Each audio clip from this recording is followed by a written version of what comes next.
नबी पाक अलैहिस्सलाम ने फरमाया, अपने दुख लोगों के सामने ना बयान करना, सेठों नवाबों को ना बताते फिरना, दुनियादारों के सामने जाके ना रोना कि मैं तकलीफ में हूँ। फरमाया अगर दुनियादारों को दुख बताओगे रब तुम्हें कभी गनी नहीं करेगा। और लोग हैं कि उल्टा मजाक उड़ाएंगे आपकी, जिससे बड़ी पक्की यारी है ना, पक्की, वो तब तक पक्की है जब तक आपने 50,000 मांगा नहीं।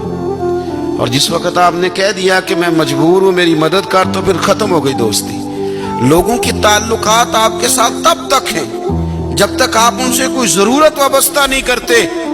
करीम आबू फरमाने लगे, बंदों के सामने दुख ना बयान करना, अल्लाह तुझे कभी गनी नहीं करेगा। तू अपने दुख अपने रब को बता, तू दुआएं मांग, तू उसकी बारगाह में हाजिर हो, तू उसके हुजूर अर्ज कर। फरमाया अपने दुख अपने रब को बता, वो जल्दी करे या देर से करे तुझे सारी दुनिया से बेनियाज कर देगा, तुझे किसी का मोहताज नहीं रहने देगा। रसूल कायनात ने फरमाया, रब करीम फरमाता है जब मेरा बंदा हाथ उठाता है ना तो मुझे हया आती है कि मैं खाली कैसे लौटा दूं इसके। इतने बड़े बादशाह की बारगाह में, ओ भाई लोगों से इज्जतें तलाश करते हो तो वो क्या तुम्हें इज्जत देंगे, वो तो कल अच्छा कहते हैं परसों बुरा कहने लग जाते हैं।